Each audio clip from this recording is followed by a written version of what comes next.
अस्सलामुअलैकुम। सेठी से सवाल के साथ मैं हूँ सैयदा आयशा नाज। मेरे साथ मौजूद है नजम सेठी साहब। अस्सलाम वालेकुम।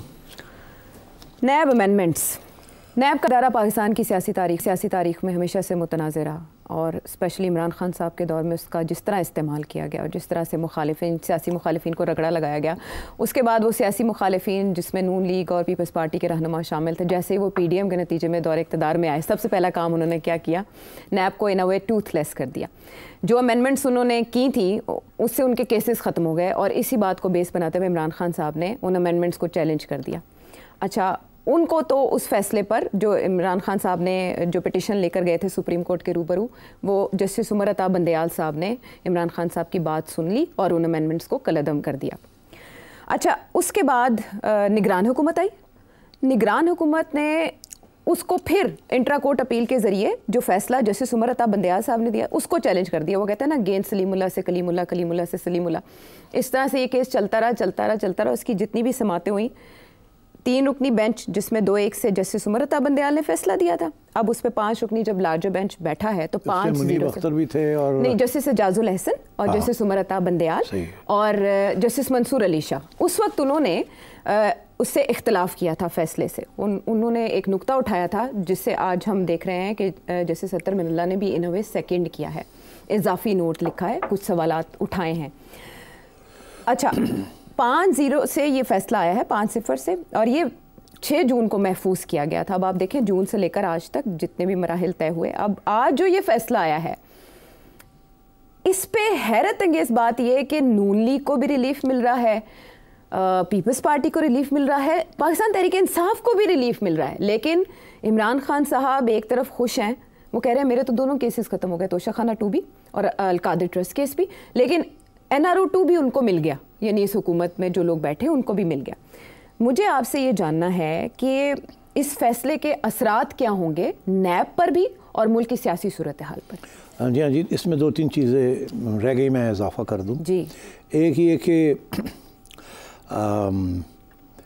इमरान खान ने हाल ही में एक बयान दिया था जी कि इस केस का फ़ैसला उस वक्त तक नहीं आएगा जब तक मुझे कन्विक्ट नहीं कर दिया जाएगा इन दी 190 million pound case, Al-Qadir trust case में। जब वो हो जाएगा तो फिर जज जो है वो इसका फ़ैसला दे देंगे हुकूमत के हक़ में। मगर और काजी फायजी सा इसलिए नहीं देगा क्योंकि वो एक्सटेंशन मांग रहे हैं। आज उन्होंने फ़ैसला दे दिया और वो फ़ैसला आपने जैसे पॉइंट आउट किया कि वो खान साहब के हक़ में भी है कि अब खान साहब के ऊपर जो नैब के केसेस थे वो भी नहीं चल सकेंगे, बिकॉज जो 190 मिलियन पाउंड वाला है वो तो मतलब कोई नहीं केस चल सकते उनके ऊपर। तो अब ये इस किस्म के इश्यूज बन चुके हैं। खान साहब जो कन्वीनियंट होता है वो बात कर देते हैं। अभी भी वो कह रहे हैं कि NRO उनको मिल गया है जी, NRO 2 मिल गया और क्या इनको जो फैसिलिटी मिल गई है या सहूलत मिल गई है उसका कोई जिक्र नहीं हो रहा। तो बात यह है कि जो इम्पोर्टेंट बात यह है कि जज हजरात ने जो फ़ैसला किया है वो ये कहा है कि जो बंदयाल साहब ने जो फ़ैसला दिया था जी, वो फंडामेंटल राइट्स के ऊपर दिया था कि उनको प्रोटेक्ट करने के लिए जी। तो यहाँ इन्होंने ये कहा है कि कोई वायलेशन नहीं हुई फंडामेंटल राइट्स की या इस किस्म की चीज़ थी, ऑर्डिनरी तरमीम है। पहले 10 करोड़ रुपए के ऊपर था, अब 50 करोड़ के ऊपर कर दिया। अगर उस वक्त 10 पे इतराज़ नहीं था तो 50 पे क्यों इतराज़ है? या तो कोई क्राइटेरिया 10 करोड़ का होता तो उसके ऊपर जो होंगे वही देखे जाएंगे या उससे कम होंगे जो देखे जाएंगे एंड सो ऑन। तो मैं ये समझता हूँ कि ये बड़ा अच्छा फ़ैसला है, कानूनी फ़ैसला है। अब आपको पसंद आए या ना पसंद आए, कोई छुटता है कोई पकड़ा जाता है, ये तो अलग बात है। मगर देखिए, आपने कहा कि इमरान खान और PDM गवर्नमेंट के ख़िलाफ़ और ये केसेस, एक्चुअली मुशर्रफ के ज़माने में नैब बनी थी जी। और जब ये नैब बनी थी तो ये सियासतदान जो थे उस वक्त के, उसमें इमरान खान तो नहीं था, नवाज शरीफ की पार्टी थी और पीपल्स पार्टी थी, इन्हीं को धरा था इनके अंदर।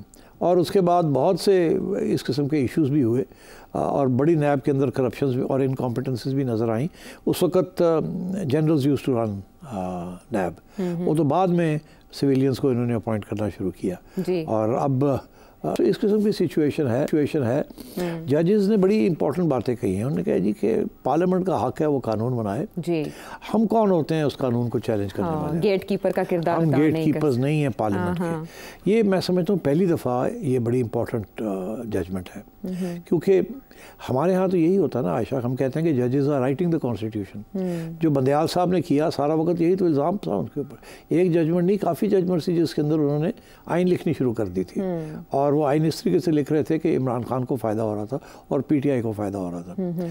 तो अब ये जो जजमेंट है इसके अंदर बड़ा क्लियरली कह दिया गया है कि हम 2-3 बातें कही हैं ना। पहली बात तो ये कही है कि हम कौन होते हैं गेट कीपर पार्लियामेंट के।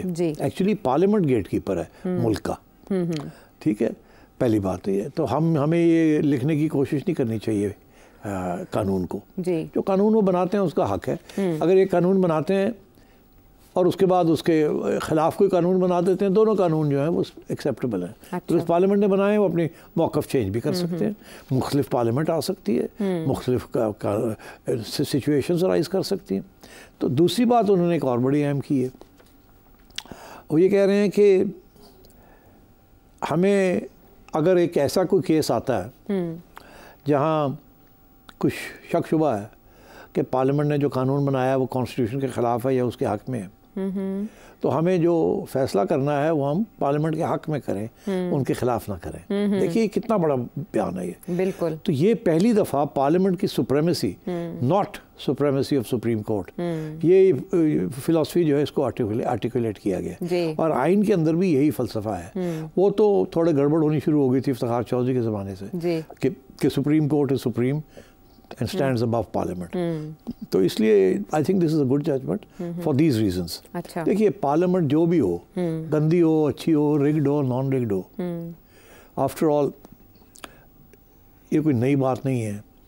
कौन सी पार्लियामेंट आज तक हुई है जिसको सारी कौम ने एक्सेप्ट किया है? हर एक के ऊपर तो इल्ज़ाम लगता है कि ये रिगिंग की रिज़ल्ट है ये पार्लियामेंट। अगर 90 की दिहाई में बेनज़ीर और नवाज शरीफ की पार्लियामेंट्स को इल्ज़ाम लगता था कि वो रिग्ड है, तो मुशर्रफ की पार्लियामेंट के ऊपर भी लगा, जनरल ज़िया की शोदा क्या था वो मजलिस शूरा जो था उसके ऊपर भी इल्ज़ाम लगा, अयूब खान की बेसिक डेमोक्रेसी के ऊपर भी लगा। तो क्या है इस मुल्क में, every time you have an election इल्ज़ाम लगता है ऑफ रिगिंग। बांग्लादेश ने भी रोना धोना इसीलिए किया था। तो अब बात यह है कि अगर इलेक्शन में रिगिंग ना हो तो पोस्ट इलेक्शन रिगिंग हो जाती है। कुछ ना कुछ ट्यूनिंग चलती रहती है। तो अब एक दफ़ा हुकूमत बन जाए तो उसको फिर गिराना नहीं चाहिए, उसको फिर अपने 5 साल पूरे करने देने चाहिए। अच्छा। बिकॉज कोई भी यहाँ सेक्रेट नहीं है, everything is up for grabs. मगर कोई स्टेबिलिटी तो होनी चाहिए इस मुल्क में, और जब वो नहीं होती तो फिर क्या होता है, फिर इंटरवेंशन हो जाती है मिलिट्री की। वो आते हैं 10 साल बैठ जाते हैं, उनको कोई चैलेंज करने वाला कोई नहीं होता, वो PCO निकाल देते हैं, जजेस फारग हो जाते हैं, अपने जजेस ले आते हैं। तो फिर ये फ़ायदा क्या है इससे कोई झगड़ों का? It's time we sat down and establish some rules of the game, जिसके अंदर आइन अपनी जगह पे, जुडिशरी अपनी जगह पे, पार्लियामेंट अपनी जगह पे। या तो हो ना हम कहें कि जी establishment is pure, parliament is pure, judiciary is pure, bureaucracy is pure, और इनको अगर आप हिलाएंगे तो गड़बड़ होगी।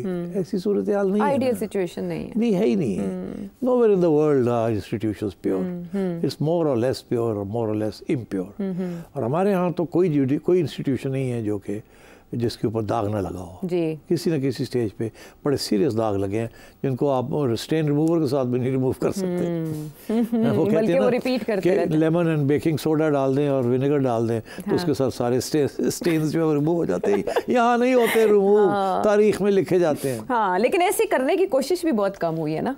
जब दाग मिटाने की कोशिश की गई तो सिर्फ एक भुट्टो रेफरेंस में हम देख रहे हैं सुप्रीम कोर्ट ने कुछ इजाला करने की कोशिश की, लेकिन उससे बात आगे नहीं बढ़ी। नहीं, वो रिमूव इस तरीके से करते हैं कि उनके खिलाफ जो आपने बैड फैसले दिए होते हैं, फिर अंडर प्रेशर आके अपना फैसले को रिवर्स कर लेते हैं। हाँ बिल्कुल, लेकिन उसमें बहुत देर हो चुकी है। वो देर 10 साल लग जाते हैं। वैसे आपने ये अच्छा याद करवाया कि इमरान खान साहब ने 2 दिन पहले ही याद किया था कि ये नैब अमेंडमेंट्स केस का फैसला नहीं आ रहा, और हैरत अंगेज बात, फिर उसके बाद कॉज लिस्ट जारी हुई और ये फैसला हो गया। अब उन्होंने जो इस बारे में मीडिया से गुफ्तगू किया, जाहिर है वो ये तो नहीं कहेंगे कि उन्हें गलत फहमी हुई थी, उन्होंने जिस बात में आके ये बयान दे दिया, क्योंकि जाहिर है वो दूसरी तरफ जाएंगे ना कि NRO दे दिया, NRO 2 दे दिया हुकूमत को। लेकिन वो साथ ही कह रहे हैं कि हमारा तोशक खाना का नया केस फारिग हो गया क्योंकि उसकी मालियत शायद 11-12 करोड़ है। और उन्होंने कहा है कि अल-कादिर ट्रस्ट केस भी तकरीबन ख़त्म होने वाला है। अच्छा, वो कह रहे हैं मुझे तो खुशी मनानी चाहिए, लेकिन वो इस बात से भी खुश नहीं है कि उधर NRO 2 क्यों मिल गया। अब जो अल-कादिर ट्रस्ट केस है, अब ये जो नैब अमेंडमेंट हुई थी वो ये कहती है कि कैबिनेट के किए गए डिसीजंस को तहफ़्फ़ुज़ हासिल है, तो इस वजह से ये समझ रहे हैं कि अल-कादिर ट्रस्ट ख़त्म हो जाएगा, तो फिर तो इमरान खान साहब के खिलाफ क्या बचा? सही है। देखिए, अगर ख़त्म ना हो केस 190 मिलियन वाला जी, तो वो तो कैबिनेट की अप्रूवल है उसमें तो वो और बात है, देखा या नहीं देखा, मगर अंगूठा तो लगा दिया ना जी। तो क्या आप सारी कैबिनेट को नैब के अंदर या किसी और तरह के कानून के अंदर डिस्क्वालीफाई कर देंगे? नहीं हो सकता। तो इसलिए लोग ये कहते हैं कि ये जो केस है 190 मिलियन वाला, ये इसमें कोई सज़ा मुश्किल ही लगता किसी को हो। अच्छा। अगर होगी भी तो ओवरटर्न हो जाएगी, because purely on technical grounds. अच्छा। और ये जो कानून अब ओके हो गया ना कि अगर काबीना ने कोई चीज़ की है जी, तो फिर आप प्राइम मिनिस्टर को होल्ड नहीं कर सकते रिस्पॉन्सिबल, बिकॉज एक ज़माना था कि when prime ministers decisions could be challenged, मगर साकिब निसार साहब ने फिर एक फैसला दिया कि ये this is not a government by prime minister, this is a government by cabinet. बिल्कुल। आज इसलिए ये होता है कि अगर चिड़िया ने भी उड़ना हो ना तो वो कैबिनेट की अप्रूवल ज़रूरी होती है। अच्छा। अब उन्होंने एक नया सिस्टम बना लिया है, प्राइम मिनिस्टर कहता है कि जी मैं फैसला किया, ठीक है जी, कैबिनेट अप्रूवल ले लें। वो करते क्या है कि एक ईमेल डालते हैं जिसे कहते हैं सर्कुलर। अच्छा। वो सारे कैबिनेट मेंबर्स को ईमेल चली जाती है कि प्राइम मिनिस्टर ये चाह रहे हैं, आप मेहरबानी करके अपना ओपिनियन इस पे दे दें, ओके या नॉट ओके। मगर साथ ये भी लिखा होता है कि अगर आप कोई जवाब नहीं देंगे तो हाँ समझा जाएगा, तो हाँ समझा जाएगा। ये बाय द वे ये कॉर्पोरेट गवर्नेंस के अंदर भी यही रूल्स हैं, पब्लिक लिमिटेड कंपनीज के अंदर भी यही है कि आपने बोर्ड से इजाज़त लेनी होती है हर बड़े फैसले की, स्पेशली फाइनेंस रिलेटेड और लीगल रिक्वायरमेंट्स, रेगुलेटरी रिक्वायरमेंट्स। तो आप अगर बोर्ड को लिखते हैं कि जी हमें इसकी इजाज़त चाहिए, तो अगर जवाब ही नहीं आता 5 मेंबर्स से बोर्ड आपका 8 मेंबर्स का है और 5 मेंबर्स जो हैं वो जवाब ही नहीं देते और 3 कहते हैं कि नो, तो जिन्होंने जवाब नहीं दिया होगा उनको यस ट्रीट किया जाता है और वो रेजोल्यूशन पास हो जाती है। तो ये एक कंडीशन है इन सर्कुलर्स कि अगर आप जवाब नहीं देंगे it will be taken to mean a yes. तो अब सारे कैबिनेट के जो भी फैसले शहबाज शरीफ साहब अनाउंस करते हैं, जो उनके ऊपर सबकी कैबिनेट की अप्रूवल होती है बाय सर्कुलर रेजोल्यूशन। अच्छा, तो अब नैब का जो वजूद है, सेठी साहब, आसिफ अली जरदारी साहब नैब को हमेशा इकोनॉमी के लिए ख़तरा करार देते रहे। वो कहते थे नैब के होते हुए तरक्की नहीं हो सकती, और शाहिद खाकान अब्बासी साहब ये कहते थे कि इक़्तिदार में आके नैब को हम ख़त्म कर देंगे। अब जो इसमें अमेंडमेंट्स की गई हैं उसमें कैबिनेट के डिसीजंस को तहफ़्फ़ुज़ दे दिया, बारे सबूत नैब पर डाल दिया, रिमांड 90 से कम करके पहले 14 दिन, फिर दोबारा तरमीम करके 30 दिन किया, फिर जो नामजद मुल्ज़िम है उसकी ज़मानत का इख्तियार हाई कोर्ट के डिवीज़न बेंच से लेकर एहतसाब अदालत मुंतकिल कर दिया, फिर 50 करोड़ की एक लिमिट दे दी, मालियत दे दी। इसके बाद नैब कैसे करप्शन केसेस को डील करने के? एक्चुअली नैब की ज़रूरत भी नहीं है। फिर देखिए, हर डिपार्टमेंट, हर प्रोविंशियल गवर्नमेंट के अंदर एंटी करप्शन डिपार्टमेंट होती है। तो अगर उस एंटी करप्शन डिपार्टमेंट्स को स्ट्रॉन्ग कर दिया जाए, न्यूट्रल लोग लगा दिए जाए वहाँ। अच्छा। अगर नैब में न्यूट्रल लोग लग सकते हैं तो वहाँ भी लग सकते हैं, और नैब को तो एज अ पॉलिटिकल टूल इस्तेमाल किया गया। यही बात कही गई डिसीजन। तो यही तो इसलिए मेरा ख्याल है अब नैब की यूटिलिटी ख़त्म हो चुकी है। इसको सियासी तौर पर इस्तेमाल किया गया है पहले दिन से। और जहाँ सियासी तौर पे नहीं किया गया, जहाँ जेन्युइनली बिजनेसमैन और कमीशन एजेंट्स और इस किस्म के लोगों के ऊपर केसेस हुए हैं, इंपोर्ट में ये कर लिया, एक्सपोर्ट में ये कर लिया, नैब केस बन गया, तो वहाँ आम तौर पे ये हुआ है कि 90% या 80% केसेस में उन्होंने प्ली बार्गेनिंग की है। अच्छा। क्योंकि नैब प्रूव नहीं कर सकी, प्रोसिक्यूट नहीं कर सकी, एविडेंस नहीं इकट्ठी कर सकी जिस किस्म की एविडेंस अदालत में खड़ी हो, तो वो करते कि ऐसे जेल में डाल देते थे, नैब की जेल में, और रिमांड पे रिमांड लिए जाते थे, उनको कोई छोड़ने वाला नहीं था। साल लोगों को रखा, फवाद असर फवाद को रखा, and so on and so Cheema को रखा, और बहुत से लोगों को रखा अंडर नैब, हमारे पॉलिटिशियंस को रखा जी। साद रफीक साहब भी उनके पास रहे, सब लोग सब चक्कर लगा के हुआ है, शायद खाकान अब्बासी साहब, हाँ, मिफ्ता वगैरह ये सब हुआ है। तो अब बात ये है कि नैब शुड बी एबॉलिश्ड। मगर इंटरेस्टिंग बात यह है कि कल को अगर ये कर भी देते, इनका इरादा तो यही था कर देंगे, मगर शोर पड़ जाना था ना कि लो जी अपने केसेस ख़त्म करने के लिए किया। तो मेरा ख्याल है इन्होंने 2 स्टेप अप्रोच ली थी कि पहले स्टेप में हम थोड़ी सी अमेंडमेंट कर देते हैं, आगे जाके देखा जाएगा हम सब ख़त्म कर देंगे। अच्छा। पहले तो इमरान को भी फंसाया जाए उसके अंदर, नैब के अंदर, फिर जब हम ख़त्म करेंगे तो हम कहेंगे सिर्फ हमारा तो नहीं, तो इमरान भी तो उसमें बच गया ना। हमने तो इन प्रिंसिपल फैसला कर लिया। तो मेरा ख्याल है this is the first stage. अगली स्टेज आ सकती है when NAB is got rid of. मगर मेरी ये प्रेडिक्शन है कि अगर इमरान खान फिर पावर में कभी आ गया तो वो एक फिर नैब बना देगा। अच्छा, नाम तब्दील करके। नाम तब्दील करे या ना करे, फिर बात करके सबको अंदर कर देगा। अच्छा। हाँ, उसका मकसद ही है कि इनको वाइप आउट करना है। एविडेंस है या नहीं है, बस लोगों को जहन में ये है कि ये करप्ट है, मैं नहीं हूँ, अल्लाह खैर तरी चलो सारे नो। अच्छा। And that's his philosophy. इसीलिए वो आज भी डेमोक्रेटिक रूट नहीं इस्तेमाल करना चाहते to compromise and to sit across the table with all politicians. Arm twisting के लिए चाहिए। देखिए ना, सिंध के अंदर तो खान साहब को नहीं ना वोट मिला, ठीक है ना, वहाँ तो पीपल्स पार्टी को वोट मिला है, या MQM के लोगों को मिला है, या जमात इस्लामी को मिला है, JUI को थोड़ा बहुत मिला है, एंड सो ऑन। इंडिपेंडेंट्स भी हैं, खान साहब को मिला थोड़ा बहुत, बट नॉट मच। तो अगर एक पूरी प्रोविंस जो है इज़ नॉट विद खान, इसी तरीके से बलूचिस्तान में भी PTI जो है पिटी हुई है, बट वहाँ ज़्यादातर इंडिपेंडेंट्स हैं, नून लीगर्स हैं, बलोच नेशनलिस्ट हैं, and so on, tribal leaders हैं। JUI पे कि अब पंजाब में है ना, जहाँ जंग थी, जहाँ नून लीग और PTI में, तो अब वहाँ जाहिर है कि वो जंग जारी रहेगी, और वो आगे जाके जंग जो है वो अगर इमरान खान साहब सर्वाइव कर जाते हैं ये पीरियड, और फिर रिहा भी हो जाते हैं और कॉम्प्रोमाइज़ भी हो जाता है और NRO भी मिल जाता है और अगली इलेक्शन में हिस्सा भी लेते हैं और कॉम्प्रोमाइज़ एस्टैब्लिश हो जाता है, तो then I think there will be a fight in Punjab.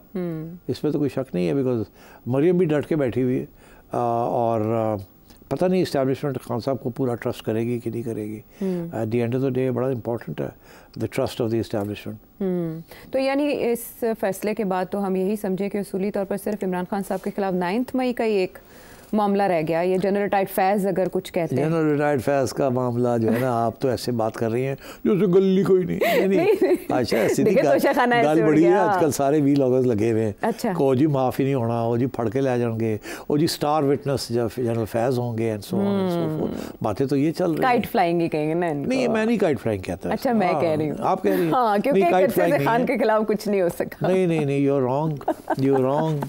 इन्होंने बहुत आगे चले गए अब। अच्छा। They've gone too far। अगर इस स्टेज पे ये पीछे हट जाते हैं तो बड़ी गड़बड़ हो जाएगी। अच्छा। हाँ, तो आई थिंक आप इसको लाइटली ना लें। ठीक है, हम इसको लाइटली नहीं लेते, लेकिन हम लाहौर हाई कोर्ट के फैसले को कैसे लें ये आपने हमें बताना है कि नादरा के चेयरमैन लगाए गए थे लेफ्टिनेंट जनरल मुनीर अफसर निगरान हुकूमत में। जब इनको अपॉइंट किया गया था तभी बहुत से एतराज़ात उठे थे कि आप कैसे हाजिर सर्विस को इस तरह से लगा सकते हैं। अब लाहौर हाई कोर्ट ने उनकी तैनाती कलअदम करार दे दी है, और फैसले में जो कुछ लिखा है मैं जानना चाहूँगी कि उसके असरात क्या हो सकते हैं मुस्तकबिल के मंजरनामे। देखिए, ये एक गवर्नमेंट, केयर टेकर गवर्नमेंट जी, कोई इजाज़त नहीं है इस किस्म के फ़ैसले करने की। मेजर अपॉइंटमेंट्स नहीं कर सकते वो। मगर जो वो केयर टेकर गवर्नमेंट थी वो तो ऐसे थी जैसे गवर्नमेंट है। उन्होंने बहुत सी अपॉइंटमेंट्स की जो कि इजीली चैलेंज हो सकती थी, जिसमें एक ये थी, एक PCB के अंदर अपॉइंटमेंट्स थी जाते जाते वो नहीं कर सकते थे, उन्होंने वो भी कर दी, चेयरमैन लगाने शुरू कर दिए, और उनको 3-3 साल की टेन्योर के लिए एंड सो ऑन। तो मतलब है कि बहुत सी चीज़ें उन्होंने गलत की, मगर उनको चैलेंज करने वाला कोई नहीं था, बिकॉज उनके पीछे जो लोग खड़े थे वो समझते थे कि इन्हीं की गवर्नमेंट है, इनको कौन चैलेंज करेगा। तो अब सिचुएशन ये है कि ये पहला चैलेंज है जी। मेरी उम्मीद है कि और भी उनके बहुत से इस किस्म की हरकतें थी, उनको भी चैलेंज करना चाहिए था और उनको भी ख़त्म करना चाहिए था। केयर टेकर्स की absolutely they had no right to do many things. मगर उसमें ये था, आपको याद होगा कि इलेक्शन कमीशन के ऊपर थोड़ा सा प्रेशर पड़ा कि ये जो केयर टेकर गवर्नमेंट है इसके अंदर ऐसे ऐसे लोग अपॉइंट हो गए हैं जिनको अपॉइंट नहीं होना चाहिए था। बिल्कुल। तो इलेक्शन कमीशन ने ख़त लिखा था गवर्नमेंट को। अच्छा।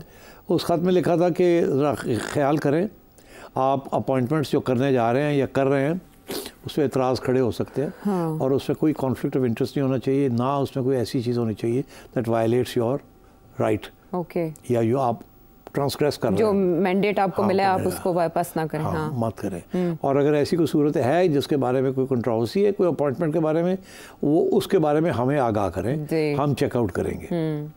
मगर गवर्नमेंट ने एक केस भी नहीं भेजा। और कुछ प्राइवेट सिटीजन्स ने इलेक्शन कमीशन को अप्रोच किया कि फलाना फलाना जो है वो इलीगल अपॉइंटमेंट हुई है, आप मेहरबानी करके इसको देख लें। अच्छा। उन्होंने कहा नहीं, जब तक गवर्नमेंट हमें नहीं कहेगी देखें, हम नहीं देख सकते। हाय हाय, अच्छा, हाय हाय मतलब हमारे ज़माने में इलेक्शन कमीशन कहती थी इसको आप नहीं अपॉइंट कर सकते, इसको आप नहीं कर सकते, ये नहीं कर सकते, वो नहीं कर सकते। और because I was chief minister Punjab for 3 months, तो मुझे तो पता है ना इलेक्शन कमीशन क्या कहती थी और क्या नहीं कहती थी, और हम कितनी स्ट्रिक्टली फॉलो करते थे इलेक्शन कमीशन। तो आज की सूरत हाल ये है, गवर्नमेंट कहती है उठ जाओ गुड़ियाँ उड़ाओ, तुसी होंदे कौन हो। उसके बाद जजेस भी ये कहते हैं, ओए इलेक्शन कमीशन वाले हो जाओ, तुसी होंदे कौन, असी रह गया सारे। एंड इलेक्शन कमीशन कभी इधर भागती है, कभी उधर भागती है। आप भी 3 महीनों के बजाय 6 महीने के लिए आते तो शायद कुछ और कर पाते। फिर मैं बह जाना था, मैं नहीं सी जाना फिर, या अगली सीट पक्की करके जाते। भी है। हाँ, 6 महीने जो रह जाते। आप इशारे कहीं कर रहे हैं, मैं I am not rising to the bait. I know you got me, bingo. तो इस बात में है बहुत से, इस फैसले के हवाले से भी आपको वाज़ेह हो जाएगा कि आने वाले दिनों में क्या हो सकता है इसका मुस्तकबिल। वापस आते हैं हम एक ब्रेक के बाद।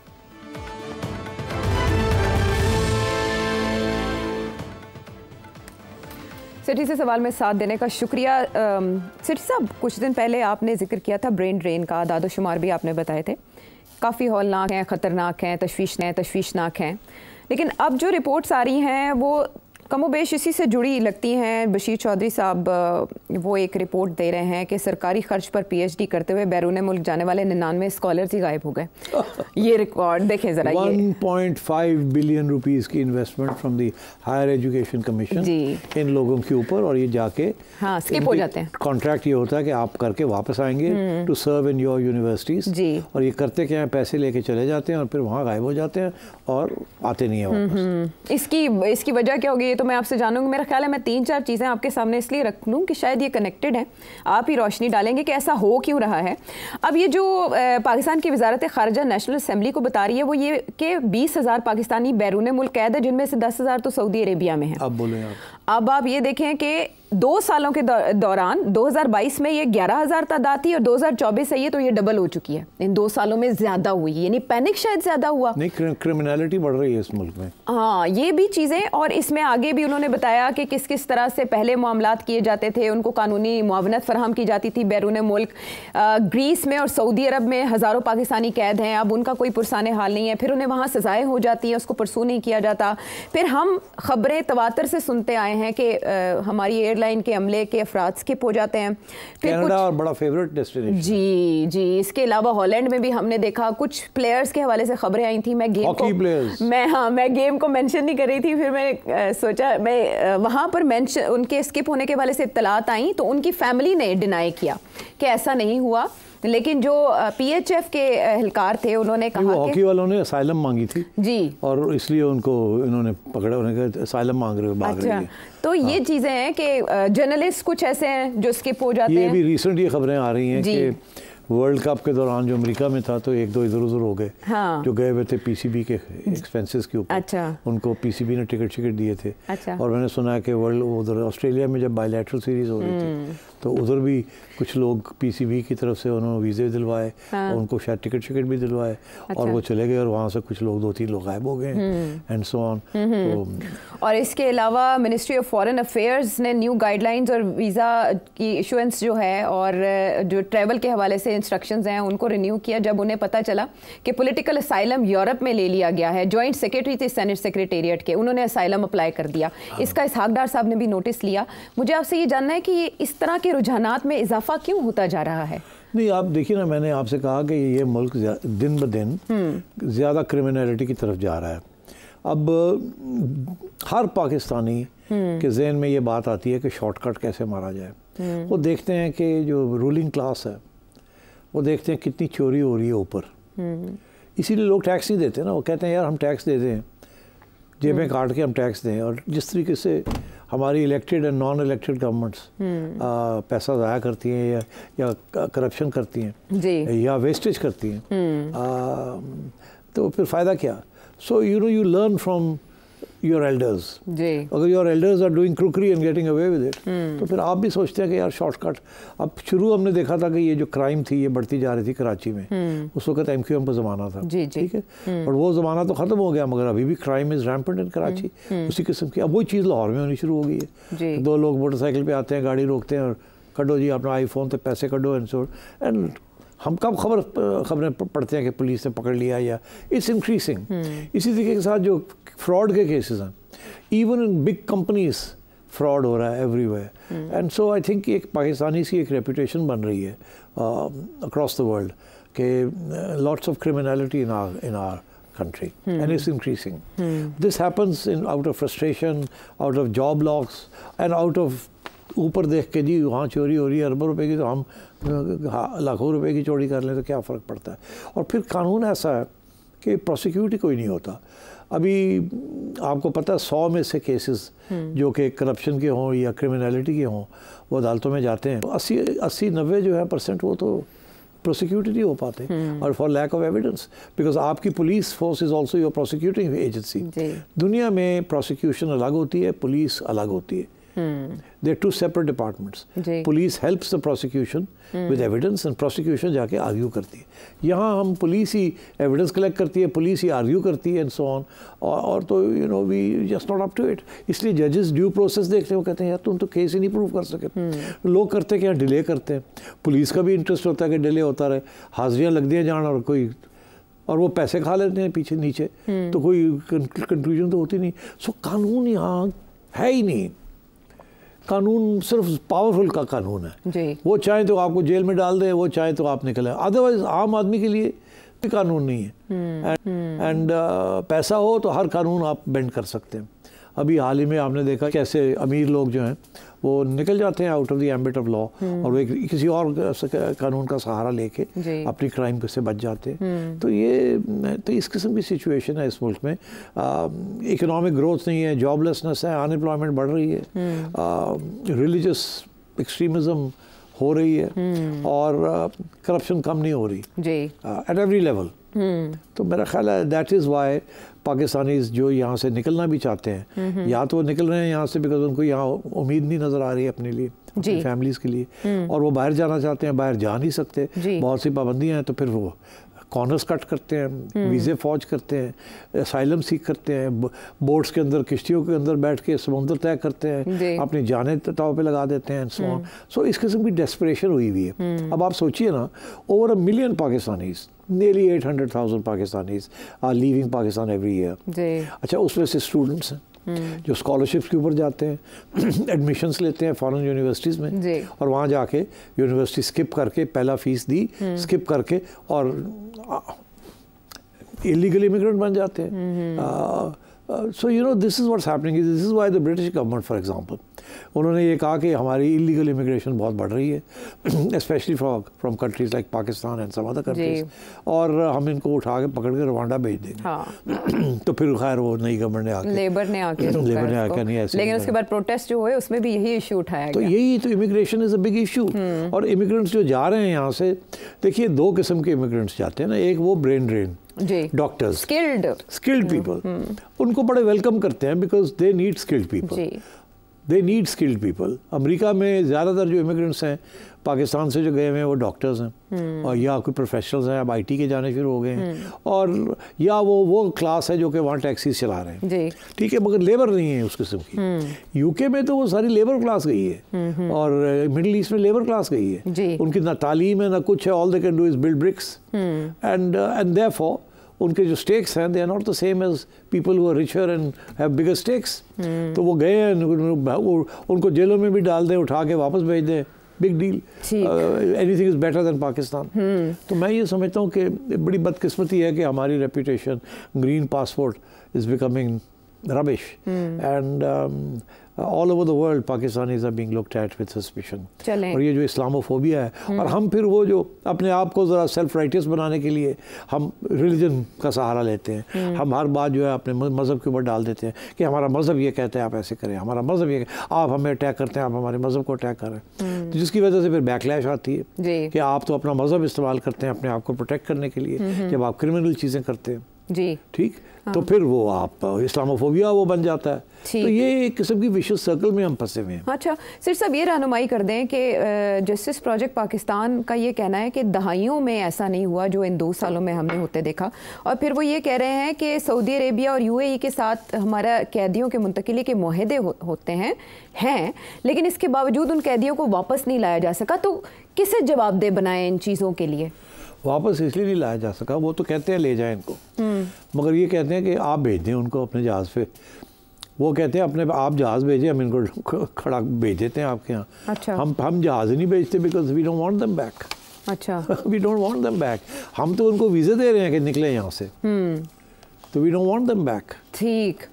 सो ये इस किस्म की सिचुएशन बनी हुई है। और देखो ना, अब आपने पहली दफ़ा ये सुना है कि यूएई में सबसे ज़्यादा जो बेगर्स हैं वो पाकिस्तानी हैं जी। अब asylum seekers Pakistani, beggars Pakistani, सियासत में इंडल्ज करने वाले, वन साइडेड अपनी सियासत पाकिस्तान की वहाँ ले जाने वाले पाकिस्तानी, ठीक है। असाइलम सीकर्स पाकिस्तानी, जेलों भरे हुई हैं पाकिस्तानियों के साथ। What are we doing?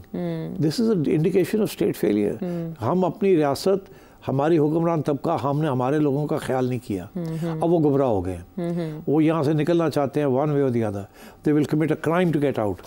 इसीलिए पीआईए जहाज़ में से निकल के भाग जाते हैं, इसीलिए कश्तियों पे चढ़ जाते हैं, इसीलिए असाइलम सीख कर लेते हैं सर्वाइवल के लिए। उन्हें मुल्क में कुछ दिखाई नहीं दे रहा, गैर यकीनी सूरत हाल है, और अश्योरेंस जिन्होंने देनी है उनको अपनी पड़ी है। इक़्तिदार के इतनी तेज़ी से मराहिल तय होते हैं कि वो बेचारे जो अवाम है वो सोच रही है कि वो किधर जाएँ।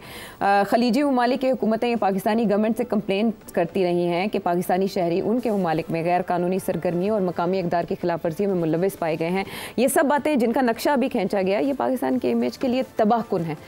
जो अरबाब इख्तियार हैं उन्हें इस तरफ ध्यान देने की ज़रूरत है। वापस आते हैं एक ब्रेक के बाद।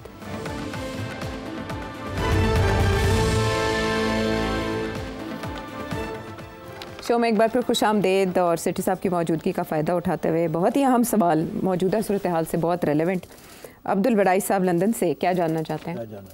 जब भी कोई नया चेयरमैन पीसीबी आता है तो आते ही एक नई सिलेक्शन कमेटी ले आता है या कप्तान चेंज कर देता है। ये 3-4 ऐसी पोजीशंस हैं जो अवाम के सामने हैं, लेकिन इसके बरक्स जो क्रिकेट ब्यूरोक्रेसी है, जो पीसीबी में बैठे हुए लोग हैं, जो तमाम फैसले करते हैं, उनमें से बेशतर नॉन क्रिकेटर्स हैं। उन्हें कोई भी चेयरमैन आके तब्दील नहीं करता। ज्यादा से ज्यादा एक पोजीशन से उठा के उसी दफ्तर में किसी दूसरी कुर्सी पे बिठा दिया जाता है। तो क्रिकेट की तनज़्ज़ुली के असल जिम्मेदार तो वो लोग हैं, उनको कोई चेयरमैन सैक करने की या चेंज करने की हिम्मत क्यों नहीं कर पाता? ओए लंबा ही जवाब है इसका, मगर मुख्तसर कितने मिनट हैं? 4 मिनट। अच्छा जी, पहले तो मैं आपको बताऊं कि पीसीबी में और इंग्लैंड क्रिकेट बोर्ड या ऑस्ट्रेलियन क्रिकेट बोर्ड या वेस्ट या साउथ अफ्रीकन क्रिकेट बोर्ड या इंडियन क्रिकेट बोर्ड के फ़र्क क्या है पीसीबी में? PCB is a semi government organisation. Independence जब हुई थी तो उस वक्त क्रिकेट बोर्ड नहीं था पाकिस्तान में, तो पाकिस्तान की हुकूमत ने क्रिकेट बोर्ड बनाया। उस वक्त उसका नाम था board for control of cricket in Pakistan, BCCP, और उसको कॉपी किया था board for cricket control in India, BCCI। BCCI एक प्राइवेट ऑर्गेनाइजेशन थी, प्राइवेट क्लब की रिप्रेजेंटेशन थी, जैसे कि इंग्लैंड में और साउथ अफ्रीका में और ऑस्ट्रेलिया में और इंडिया में। So those are private clubs, and private clubs ने बनाया ICC, और ICC to control of global cricket. अच्छा, पाकिस्तान, श्रीलंका, बांग्लादेश, साउथ जिम्बाब्वे वगैरह वगैरह, यहाँ गवर्नमेंट का बहुत बड़ा रोल था in establishing the cricket boards. So government retains a controlling interest in the cricket boards. पहली बात तो ये। तो पाकिस्तान के अंदर वो कंट्रोलिंग इंटरेस्ट जो है ये पहले प्रेसिडेंट या प्राइम मिनिस्टर के पास एज चीफ पेट्रन, ये पहले दिन से ऐसे ही चल रहा है, और that's the way it is. और उनके कुछ हक थे। वन वाज कि जो चेयरमैन जो है वो एक ऑनररी पोजीशन होगी, although it will B chief executive, मगर ऑनररी पोजीशन होगी, और वो प्रेसिडेंट या प्राइम मिनिस्टर लगाएगा डिपेंडिंग ऑन किस स्टेज पे वो थी। कि एक ज़माने में प्रेसिडेंट वाज चीफ पेट्रन, फिर प्राइम मिनिस्टर बन गया, फिर प्रेसिडेंट, अब फिर प्राइम मिनिस्टर। तो इसलिए गवर्नमेंट इंटरफेरेंस तो है। हालांकि ICC कहता है गवर्नमेंट इंटरफेरेंस नहीं होनी चाहिए, मगर उन्होंने एक्सेप्शन क्रिएट की हुई है for countries like Pakistan and Sri Lanka and Bangladesh and Zimbabwe वगैरह वगैरह, और भी छोटे छोटे मुल्क हैं वहाँ गवर्नमेंट की एक सेमी गवर्नमेंट ऑर्गेनाइजेशन। तो अब इंटरवेंशन तो हो गई। अब गवर्नमेंट अगर साफ़ नहीं है, सिफारशी लोगों को लगाती है और ड्यू प्रोसेस नहीं करती, तो फिर we are stuck with this problem. इसलिए सबसे पहले आप देखिए कि इस वक्त तक जो चेयरमैन लगे हैं during the history of PCB, उसमें से सिर्फ 4 क्रिकेटर्स लगे हैं, बाकी सारे जजेस, जनरल्स, ब्यूरोक्रेट्स, पॉलिटिशियंस लगे हैं। और मैं परहैप्स द फर्स्ट जर्नलिस्ट जो लग गया था, और उसकी भी एक कहानी है, वो लगना नहीं था, कुछ और हो गया था। बहरहाल तो अब वो सवाल ये खड़ा होता है कि क्या वहाँ की कोई ब्यूरोक्रेसी है जो चलने नहीं देती।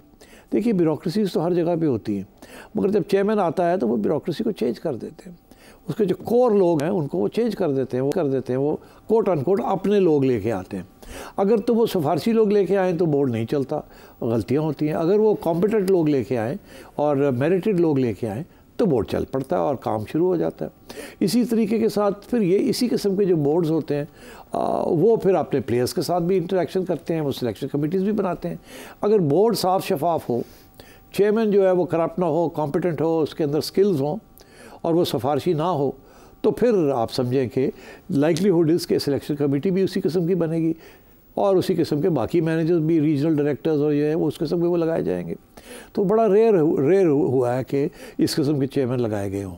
हमेशा सियासी तौर पे अपॉइंटमेंट्स होती है। तो अब वो सियासी तौर पे अच्छी अपॉइंटमेंट भी हो सकती है, बुरी भी हो सकती है। तारीख़ में अच्छी अपॉइंटमेंट्स भी हुई हैं, बुरी भी अपॉइंटमेंट्स हुई हैं। So that is the part of the problem. जब बुरी अपॉइंटमेंट होती है तो वो फिर थ्रू आउट सारा क्रिकेट बोर्ड ही गंद पड़ जाता है उसके अंदर। अच्छी अपॉइंटमेंट होती है तो कोई अच्छे काम शुरू हो जाते हैं, वो अच्छे लोग आ जाते हैं, कुछ ट्रांसपेरेंसी आ जाती है, कुछ एफिशिएंसी आ जाती है एंड सो ऑन। तो selection committee is only one dimension, appointment of coaches is another dimension. Third ये है कि क्या क्रिकेटर्स, फ़लसफ़ा का इशू भी है कि क्या क्रिकेटर्स जो होते हैं, स्पेशली स्टार्स जो रिटायर हो चुके होते हैं और उनकी बड़ी हैसियत होती है, दे आर स्टारडम, क्या उनको मैनेजरियल पोजीशंस में लगाना चाहिए कि नहीं लगाना चाहिए। मेरी अपना मौक़िफ़ ये है कि उनको ना कोचेस लगाना चाहिए, ना उनको मैनेजरियल पोजीशंस में ऑर्गेनाइजेशनल मैटर्स लगाना चाहिए। उसकी वजह यह है कि ना उनकी उस किस्म की तालीम होती है to be managers of organisational matters या ऑपरेशनल मैटर्स। और जहाँ तक उनकी कोचिंग की सिचुएशन होती है, coaching is now a profession. It's a highly technical profession. Just because you've been a great fast bowler or a best batsman in the world doesn't mean that you can be a good batting coach or a good bowling coach. And obviously cricket has changed. उस ज़माने में जब वसीम अकरम और वकार Yunus were the stars of Pakistan, तो उस वक्त basically test cricket होती थी या वनडे होती थी। अब T20 is the leading format. बहुत सी तब्दीलियाँ आ चुकी हैं, ट्रेनिंग फ़र्क हो चुकी है and so on. Neutral umpires आ गए, उस वक्त तो अंपायर्स की हेल्प के ज़रिए भी लोग मैच के फॉर्चून्स कर लेते थे। तो अब और स्पेशली होम सीरीज़ में वेदर हेयर और अब्रॉड, तो बहुत सी तब्दीलियाँ आ गई हैं। तो ये कहना कि जी सिलेक्शन कमेटीज़ इशू नहीं, मैं आपको बताऊँ हमारे ज़माने में क्या होता था। हमारी ये कोशिश होती थी, क्योंकि मीडिया का बड़ा प्रेशर था कि हर प्रोविंस से एक सेलेक्टर होना चाहिए। अब ऑन फेस वैल्यू तो ठीक है, मगर क्रिकेट में तो मेरिट होनी चाहिए, प्रोविंशियल राइट्स नहीं होनी चाहिए, वहाँ मेरिट होनी चाहिए। मगर क्योंकि मीडिया इतना स्ट्रॉन्ग है और इतना स्ट्रॉन्ग केस बिल्ड करता है और लॉबीज़ बनी हुई हैं, तो देखना पड़ता है कि अच्छा चलो और कुछ नहीं तो एक सेलेक्टर जो है वो सिंध से होना चाहिए, एक बलूचिस्तान से होना चाहिए और एक पंजाब से होना चाहिए और एक KP से होना चाहिए। प्रॉब्लम ये है कि बलूचिस्तान के अंदर क्रिकेट नहीं डेवलप की गई, ना हुई, और इंटीरियर सिंध के अंदर भी नहीं हुई। वहाँ तो स्टेडियम ही 10 साल का बंद पड़ा हुआ है, और क्योंकि वहाँ की लोकल गवर्नमेंट जो है वो PCB के हवाले नहीं करती। और PCB कहता है कि हमें दें, हम इसको ठीक करते हैं, यहाँ मैचेस लेके आते हैं। लोकल गवर्नमेंट कहती है हम नहीं देते और ख़ुद भी कुछ नहीं करते, इसलिए हैदराबाद स्टेडियम बंद पड़ा है। वहाँ हेलीकॉप्टर्स लैंड करते हैं फॉर पॉलिटिकल रैलीज। तो मतलब है इस किस्म के इश्यूज़ हैं। Selection committee is very critical, but at the same time domestic cricket बड़ी इंपॉर्टेंट है, बिकॉज डोमेस्टिक क्रिकेट के परफॉर्मेंसेस के ऊपर क्रिकेटर सेलेक्ट होते हैं for the national team and for player contracts. अच्छा, डोमेस्टिक क्रिकेट अगर गिर जाए उसका क्वालिटी, या वहाँ कोई अच्छा टैलेंट ना मिले तो फिर वो सारी स्ट्रीम जो होती है जो ऊपर जाती है वो ख़राब हो जाती है। अब हमारी क्रिकेट हैज़ बीन ऑर्गेनाइज्ड इन 18 और 16 डिफरेंट रीजन्स, जहाँ से प्लेयर्स लोकल क्लब्स जो हैं, प्राइवेट क्लब्स हैं, वो बनाते हैं और वो ऊपर भेजते हैं। अच्छा, खान साहब ने आके वो सारा तब्दील कर दिया। उन्होंने कहा ये सब बंद करें, ऑस्ट्रेलियन सिस्टम ले आए यहाँ। ऑस्ट्रेलियन सिस्टम में 5 टीम्स थी, ये 6 टीम्स हैं।